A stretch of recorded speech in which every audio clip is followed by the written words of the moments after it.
and we want to expand it to other parts of the world following this year. Now we just launched the Jazz Festival in Bozcaada. We are working on its lineup and details. So that's pretty much about it for myself. Hi, I'm Engin. I'm one of the co-founders of Atölye. In fact, here I'm standing in the dark there as the other co-founder. Atölye is a transdisciplinary innovation platform, we'd like to call it. It's based in the historic Bomonti beer factory in Şişli, and it's about 700 square meters of space that hosts events on different subjects pertaining to technology, design and entrepreneurship. Hosts a workspace with about 100 members that we curate and focus on crafting projects together and enabling projects among the members, along with a design and strategy studio where we do projects on different scales, both in Turkey and abroad. We've been working on the project for 4 years, and for the last 1.5 years we've been running it in Bomonti, and rather than a typical entrepreneurship model, we'd like to see it as something that we don't want to scale and grow, but perhaps become more dense and have a larger impact. So we can talk more about that. And I'm an architect by training. Hi, my name is Bager. I work in an atelier in Kadıköy yer değirmeni called İskele 47, and it's a shared atelier like workspace. And I had design education, and then I studied arts, and I do like programming, arts, and education all together. And I'm a wannabe polymath, I would say. I like to learn different things and take challenges. I teach, I work in projects for like teaching kids technology and art together.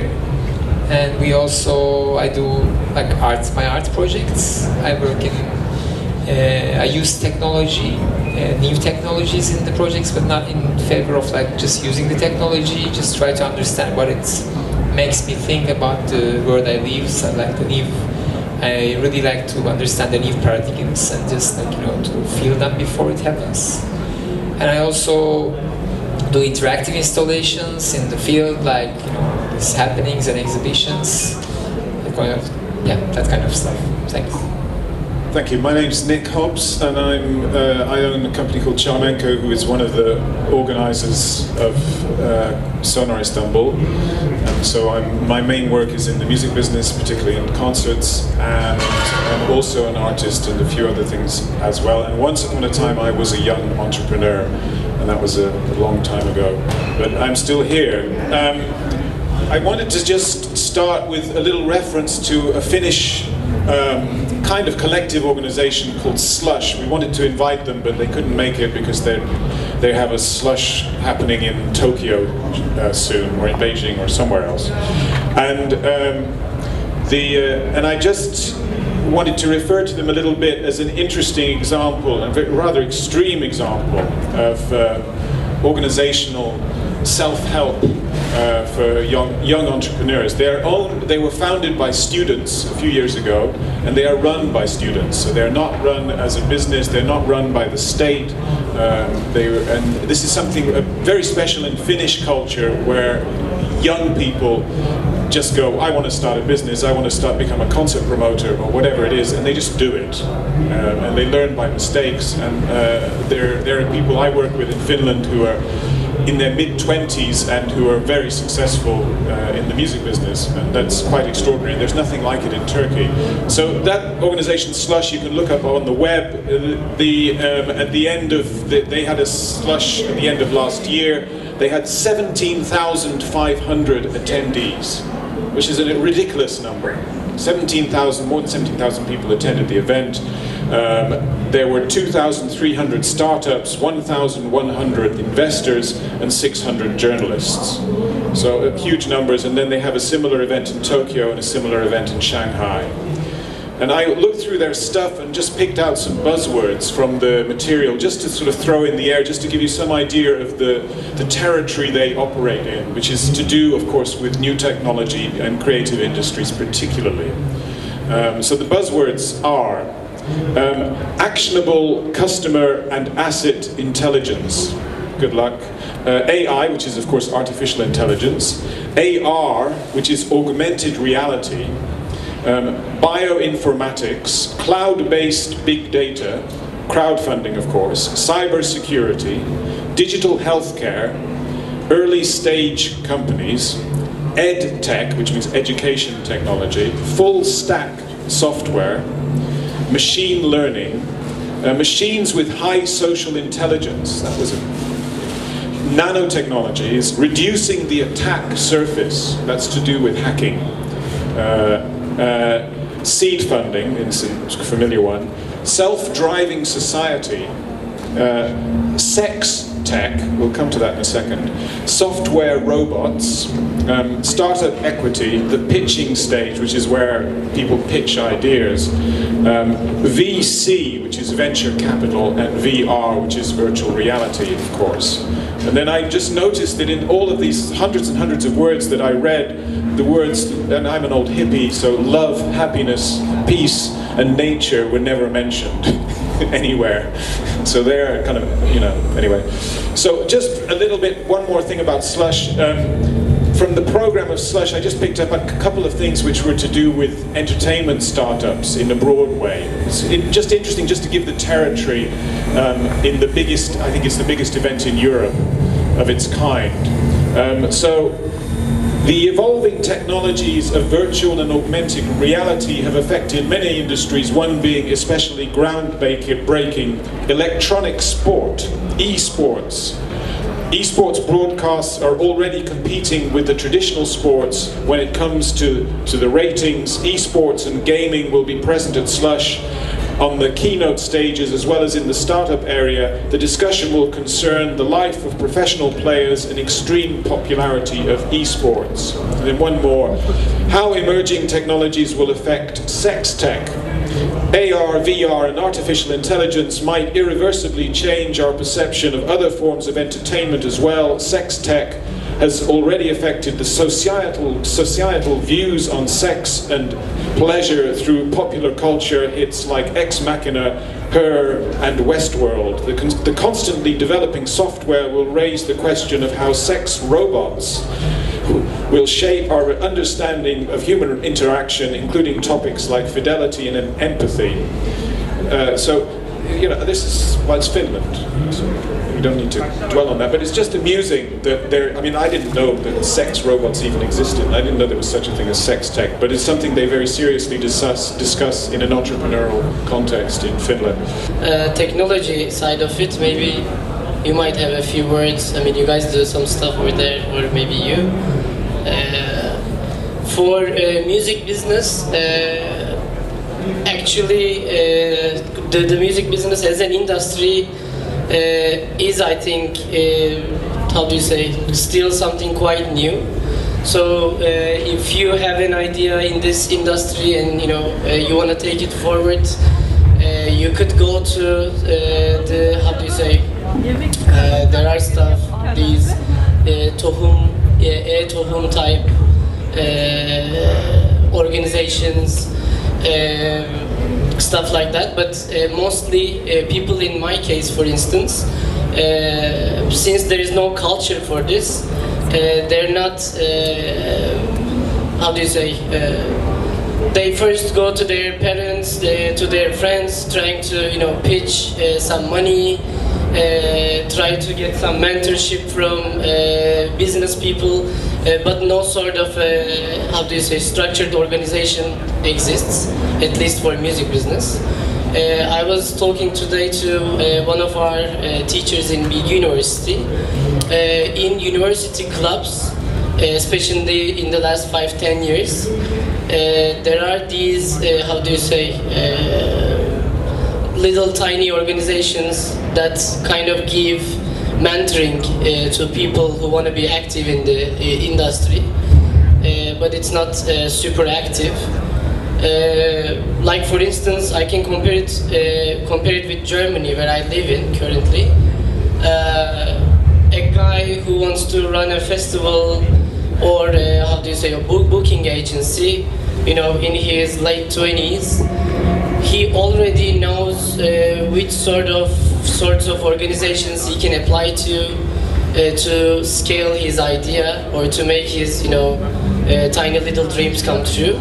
But in our case, even if I'm an active person in our industry, I mean, how do you say? It's not like super ready in my mind that I go, you know, apply to these, you know. Why doesn't the university, sorry to interrupt, why doesn't the universities have a stronger culture of mentoring and assisting students who want to develop their own business ideas? I think they are slowly starting. As I see again in Germany, there has been a culture of it. I would say maybe the last 20-30 years. I mean, it's ready. What I see is these governments, local or how do you say, the country government, they have made plannings on this, prepared budgets. Like for instance, in Berlin, they want to play on the electronic music scene, and they want to play on the new music. They call it new music scene. So they have a budget for this. And these middle organizations have been running since years. So you have an idea, you know where to apply, and it works. Tangible things that have roots not in technology, not in economics, not in aesthetics, but in culture, in religion, in geography, in other things. Because the whole discussion is around entrepreneurship in Turkey, it's important to reflect what this land has to offer historically and today. And I think there are some patterns, and these are speculative patterns because I'm not a social scientist, but I think it's interesting to speculate anyways. So one speculation could be that it's a matter of horizon, because the way we frame a lot of things in Turkey is with the illusion that we're a big country. A lot of entrepreneurs do hyper-local projects that are in Turkish, that address the Turkish audience, the illusionary 80 million people, whereas the real market of most projects here is maybe 1 million, 2 million, maximum 5 million. If you were in the Balkans, in Poland, in Serbia, which happen to do great projects, they immediately unlock themselves from the local context because they think they're already small and they have to address the global league of things. I mean, the most obvious example I can think of is Skype, which was an Estonian, Estonia is one of the smallest countries in the world. Somebody has a brilliant idea, and it's a global startup. It started with just an idea, very, very simple technology. It was an idea-based thing. So we like to think that we're big, but we're actually not that big, and that's one fallacy. I think the other one is around trust.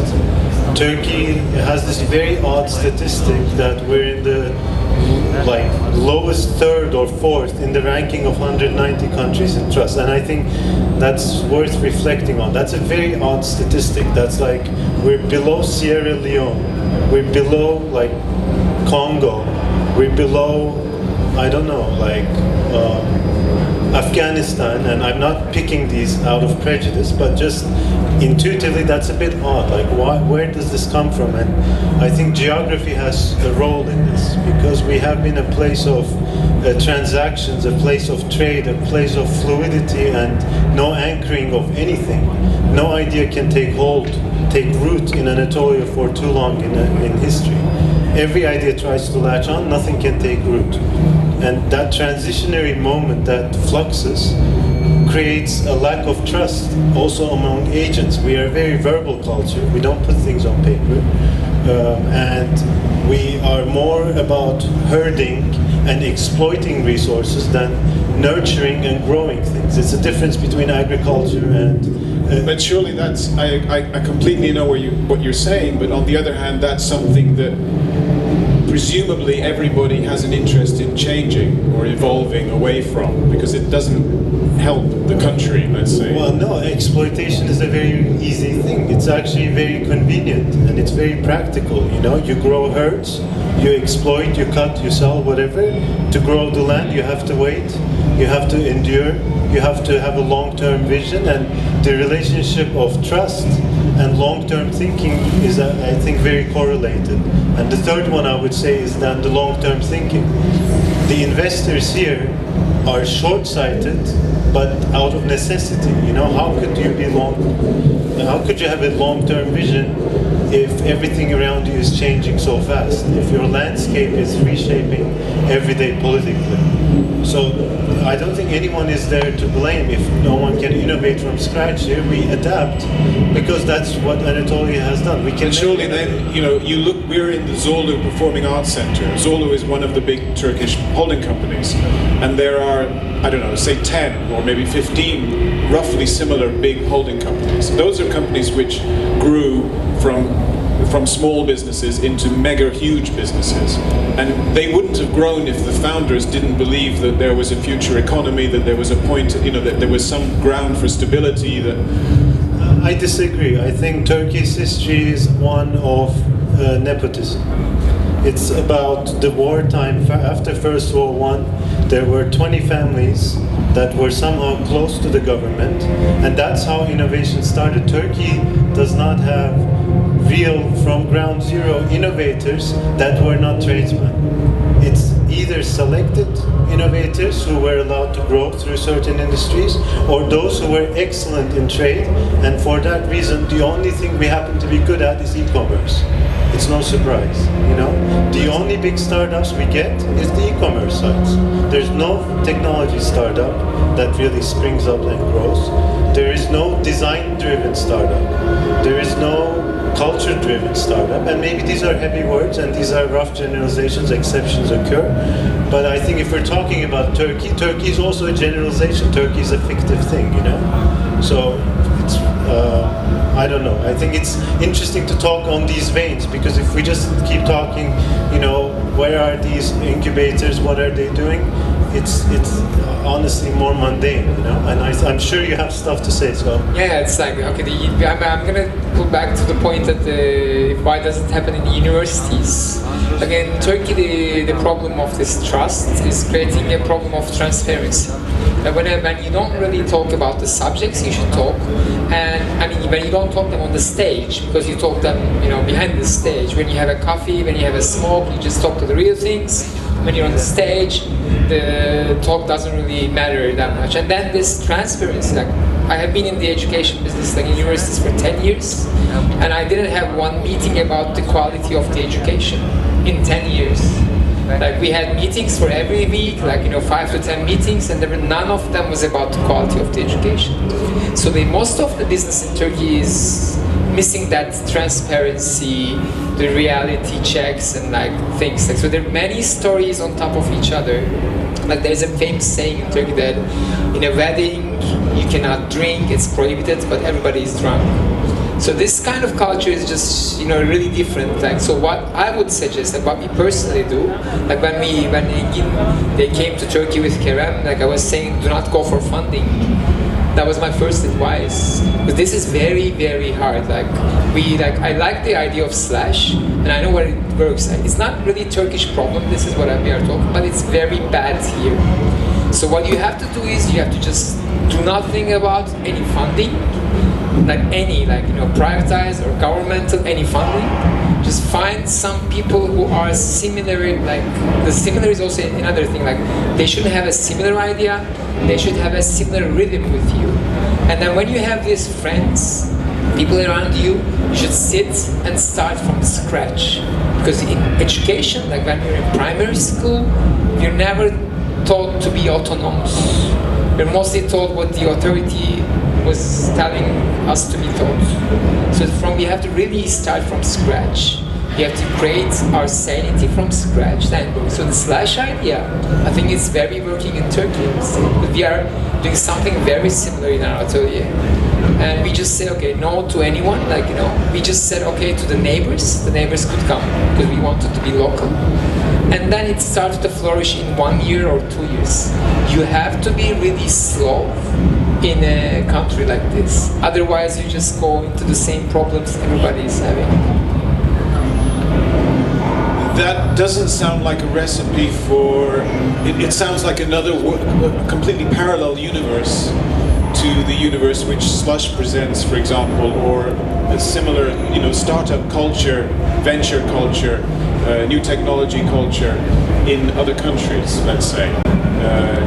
And the implication would be, from what you were saying, that the best thing for somebody who wanted to get into that would be to leave Turkey, which would be a depressing solution. I think it's quite the opposite. I just thought I was talking too much.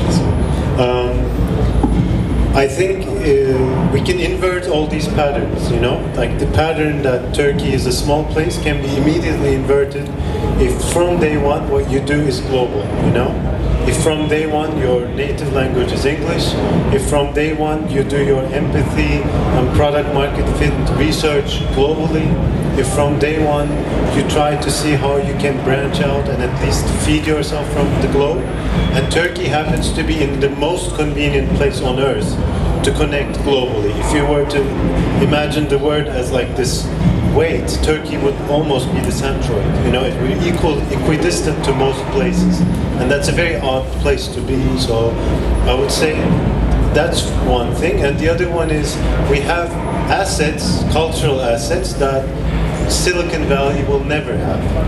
And therefore, even if you gather the smartest people around in Silicon Valley, they will not be able to solve the problems in the same agility that we solve them, in the same resiliency that we have inherent in us, and in the same flexibility that we have when we face a challenge. So to make it more tangible, just living in Istanbul creates this shield around you that makes you much tougher, not only in your daily life but also in your professional life. So when you then go with that asset to New York and do the same transaction, you're more interesting, you're different, you know, you just have different qualities.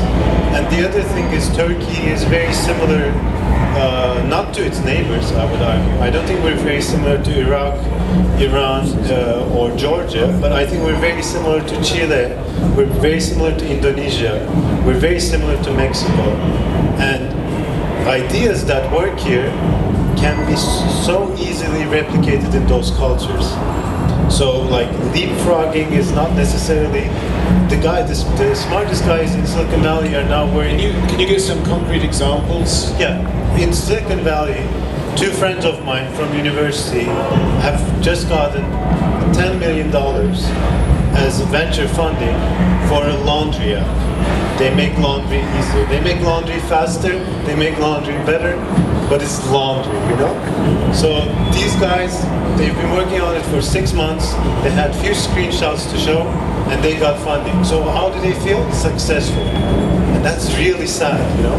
It's really sad to feel successful about this laundry app. Whereas here, there's so many beautiful problems to solve, you know? They're all waiting for you. You know, it's like, how do we solve education accessibility for refugees?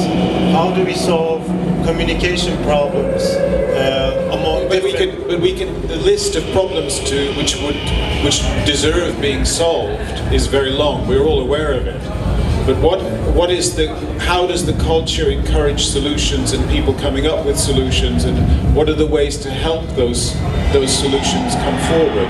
I think it's amazing that the culture doesn't force solutions. So if you're a misfit, if you're an outsider, you have an even better chance. The culture actually tells you, do what the elderly tell you to do. There are all these historical, ancient words, sayings. The culture suggests there are two reasons to not do something. It's been done before, and it's never been done before. We hear them both. It's like, that's kind of crazy, right? Both are very valid reasons for not doing something. So if you're observing these things, and despite everyone trying to do something, you're in a much better place. So, in a way, by contrast, Turkey enables you to become a better entrepreneur, you know? Yeah, the field is more, I would want to add that the field is more agile, as you said, so it really makes it tougher. And the culture seriously doesn't like diversity. So in a culture that you don't like diversity, it's almost impossible to be an entrepreneur. Because like if there's someone walking down the street with pink trousers and the blue hair, everybody is just looking really staring at that person. Almost like 99% of Turkey is like this. So a culture that doesn't like diversity in general manner, it doesn't like entrepreneurship. Because even you just try to do something new, people comes up, just don't go for it. So this idea, the way I found what we can do, we can accept this, okay, it's like this, but we can start, this is what I was trying to tell, we can start from scratch. We can try to create small circles of people who are like internationally minded. They could be Turkish, but they could have an idea of how the world is going on, and then we could start thinking how this would affect. We shouldn't get advice from any of the authorities in Turkey. We have to do it internally, we have to help each other in that manner. So when you need funding in Turkey, when you really have a good idea, it's very easy to find funding. Because if it's a solid idea, it would just be funded in minutes. Expound on that. How would it get funded in minutes? You've got a solid idea. What happens?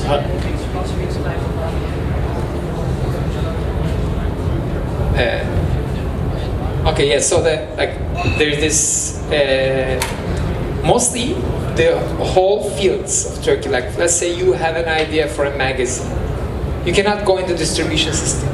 There are like 2 companies in the distribution system, and when you go there, the distribution takes the whole tax. So like lots of fields in Turkey has this big bosses going around and taking the big percentage. Whatever you do, you cannot do something. So when you find an idea, when I'm saying you change the paradigm, like the Ekşi Sözlük is one of the biggest examples I would say, or Yemek Sepeti is another example. They tried for another way of doing it. Like the big bosses couldn't take the tax.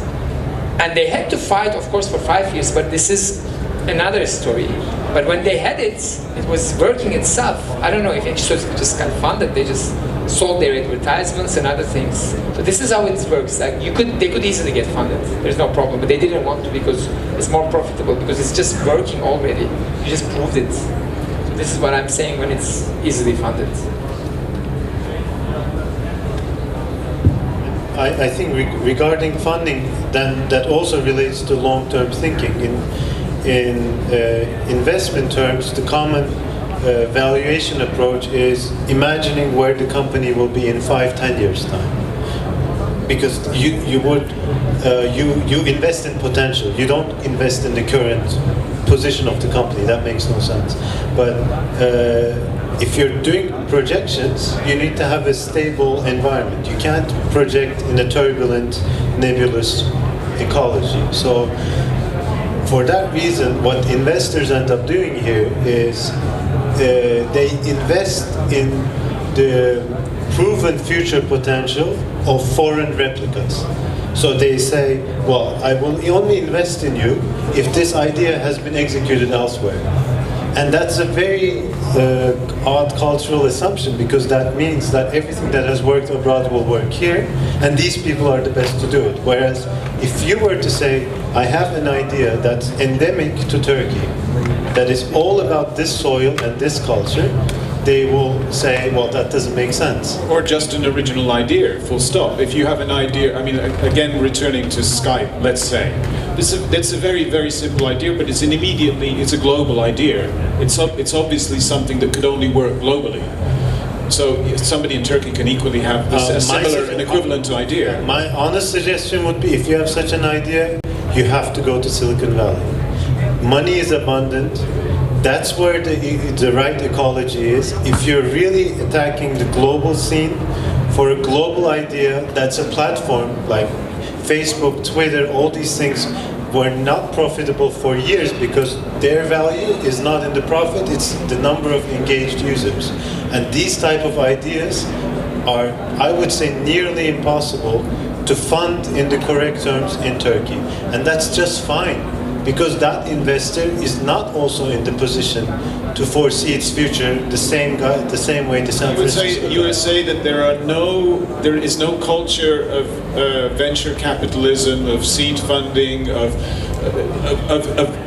people taking long-term views on ideas and going, some of these ideas will work, some of these ideas won't work, we should invest. There are venture capitalists, there are angel investors, but they try to do it in Silicon Valley terms, in an ecology that doesn't nurture it. So the terms are not fitting, the terms are not fair.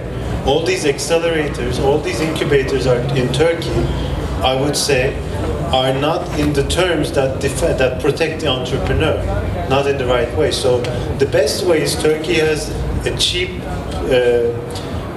living index. You can live here cheaply, which is huge for an entrepreneur. So if you live here, labor is cheap, so you can recruit the same level of talent that you get in San Francisco or London, but much cheaper. So if you have an idea, it's a cheaper place to realize it, and that's wonderful. But if it comes to a stage where you feel like it's growing, it's the worst place to get funding, and that's fine. You don't see that changing? You don't think that that will change or can change or should change? I don't see any vector that's in that direction that's going to change this.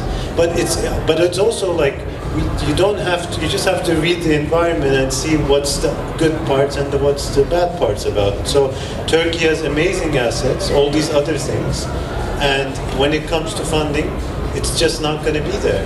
You know, we're just not the same magnetic hub for finance and capital that will be elsewhere. And also most startups may also not need to grow in Silicon Valley way. Maybe those people, most of them who seem successful. One of the things with Slush, Slush attracts funders, investors from all over the world.